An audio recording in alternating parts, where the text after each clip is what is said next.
자, 38강 핵심 지문들은 매도인의 담보 책임입니다. 우리가 이제 매매 그러면 대표적으로 이제 매매의 성질에 대해서 우리가 살펴봤고, 매매 예약에 대해서 살펴봤고요. 매매 예약에 대해서는 대표적으로 뭘 살펴봤죠? 일방 예약과 매매 예약 완결권에 대해서 우리가 살펴봤죠. 계약금에 대해서 정약금과 해약금, 예약금이 있고, 그 다음에 매매 효력으로서 동시행, 가실의 기속이라든지 대금 지급 시기, 대금 지급 장소, 대금 지급 거절, 여기에 대해서 담보 책임은 이제 크게 뭐가 있어요? 두 가지가 있다고 생각해야죠. 그래서 권리하자라는 게 있고, 권리하자가 있고 뭐가요? 물건에 대해서 하자가 있었죠. 물건의 하자. 그러면 권리하자에 대해서는 전일수, 용적 여기에 대해서 확인해야 되고, 담보 책임과 관련돼서 두 가지 집이 형성이 돼야 돼요. 물건의 하자로서. 물건의 하자로서 대표적으로 뭡니까? 요거는 특종이라는 게 있었고요. 특종. 그래서 특정물, 종류물 매매, 특정물 매매. 여기에 대해서는 완전물 거부 청구권이 있다. 요거는 우리 이제 권리하자로서 요거는 경매의 적용이 있고, 요 물건의 하자는 경매의 적용은 없다라는 거예요. 그래서 요 물건의 하자에서 대표적으로 채권도 우리가 의미가 있고요. 그럼 여기에서 이제 발생하는 법적 성질들을 우리가 따져서 우리 38강 핵심 지문들을 우리가 처리해 나가야 돼. 그러면 첫 번째, 매도인의 하자 담보 책임에 기한 손해배상 범위를 정함에 있어 하자의 발생 및 그 확대에 가동한 매수인의 잘못을 참작할 수 있다. 맞네요. 이번에 권리 전부가 타인 소유로 매도인의 소유권을 이전할 수 없는 경우, 매수인이 악이라서 손해배상을 청구할 수 없는 경우에도 매도인에게 기책 사유가 있는 경우 재무불이행심을 물어 손해배상을 청구할 수 있다. 그래서 우리 손해배상 청구권도 가능하게 되죠. 그래서 우리의 권리하자에 대해서 대표적으로 전부 타인 권리매매에 있어서는 대표적으로 우리 해제권만 우리 선의하기, 나머지에 대해서는 선의자에 대해서 대표적으로 손해배상과 손해배상 청구가 발생하게 되죠. 그래서 손해배상을 청구할 수 있다.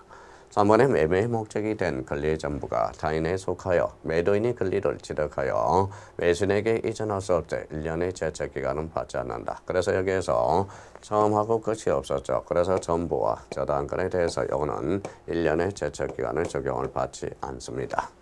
4번의 선의 매도인이 계약을 해지할 수 있는 특징은 매매의 목적인 권리의 일부를 이전할 수 없는 경우는 적용될 수 없다. 오케이. 5번의 권리의 일부가 타인 소유인 경우 대금 감액 청구권은 선의하기 감액과 관계없이 행사할 수 있다. 그래서 일부죠. 일부. 그래서 일감이라는 말을 줄여서 일 찾았다 감, 일감, 선의하기 관계없이 행사할 수 있다. 5번째죠. 6번째 핵심 지문에 대해서 매매 계약을 체결한 토지의 실제 면적이 계약 면적에 미달한 경우 수량 부족인가요? 그러면 계약 체결상의 가실 책임이나 무효 부분의 부당이득 반환을 청구할 수 없고 담보 책임만 물을 수 있다. 그래서 이제 우리 전일수 수량 부족이 되는 거죠. 그래서 수량 부족과 관련돼서 담보 책임을 물을 수 있다. 자, 7번 매매 목적물이 유치권의 목적이 된 경우나 목적이 된 부동산을 위해서 존재한 지역권이 존재하지 않는 경우 선의 매수인은 계약의 목적을 달성할 수 없는 경우에 한해서 계약을 해제할 수 있다. 그럼 결론적으로 이 용의권의 제한에 대해서는 뭐예요? 선의하기 없죠. 전부 이제 선의의 의미가 있죠. 그러면 나타나는 거예요. 그러니까 이게 우리 담보 책임과 관련돼서 전일수 용적 여기 안 외워진다면 이게 상당히 이런 지문들을 풀어나가기는 쉽지 않다라는 겁니다. 그런 측면에서 자, 그러면 이제 8번째 매매 목적이 된 부동산에 설정된 저당권의 행사로 인하여 매수인의 출제로 그 소유권을 보전할 때 악의 매수인도 매도인에 대해서 그 배상안을 청구할 수 있으면 물론 손해배상도 청구할 수 있다. 이거는 뭐다? 저만 손해. 그러면 저당권에 대해서는 손해배상과 해제권에 대해서는 선의하기 불문하고 인정하죠. 그러면 8번 맞네요. 가압류 목적이 된 부동산을 매수한 이후 가압류에 의한 강제 집행으로서 부동산을 소유권을 상실한 경우도 매수인은 선의하기 관계없이 계약을 해지하고 손해배상을 청구할 수 있다. 오케이. 10번의 매수인이 저당 채무의 이행을 인수하면서 대금에서 공제하기로 한 경우 담보책임 면제 특약으로 볼 수 있으므로 담보책임은 물을 수 없다. 그러면 결론적으로 담보책임은 특약으로 배제시킬 수 있죠. 대표적으로 임의 규정이라고 그래서요. 가중도 할 수 있고 강경도 할 수 있고 면제도 할 수 있다라는 거. 면제 특약으로 볼 수 있으므로 물을 수는 없다. 오케이. 자, 11번 건축물 목적으로 매매된 토지가 관련 법령상 건축허가를 받을 수 없는 경우 그 하자의 의무는 계약 성립시를 기준으로 해야 되겠죠. 자, 12번 매도인의 하자 담보 책임에 관한 매수인의 권리 행사 기간은 재판상 또는 재판회에서 권리 행사에 관한 기간으로 출소 기간이 아닙니다.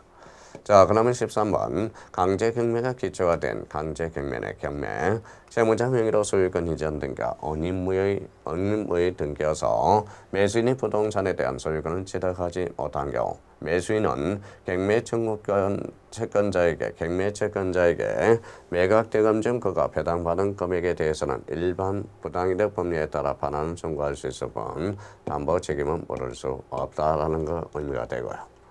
자, 14번 채권의 매도인이 채무자의 자력을 담보할 때 매매계약 당시의 자력을 담보한 것으로 추정하며 변제기에 도달하지 않는 채권의 매도인이 채무자의 자력을 담보할 때는 변제기의 자력을 담보한 것으로 말할 수 있다. 추정할 수 있다. 그렇다면 우리가 이제 뭡니까? 자, 매도인의 담보 책임과 관련돼서 크게는 자, 권리하자와 물건의 하자. 그러면 여기는 권리하자는 경매 적용이지만 물건의 하자는 경매 적용이 없다. 그러면 전일수 영저 다시 한번 계속적으로 외워야 돼요. 그러면 여기에 대해서 점하고 저에 대해서는 6년의 제척기간이었고 일수용 안날로부터 계약한 날로부터 계약일로부터 1년 선이하기 나눠놔야 되고 물건의 하자로서 특정 종류물 매매에 대해서는 이게 바로 특정물 완전물 건포 청구권을 인정하게 되고요. 여기선 채권의 물건의 하자도 준용되고 있다라는 거. 그러면 권리하자 물건의 하자 그래서 이렇게 잡아서 우리가 7개가 있으며 그래서 전일수 영저 특정 7개.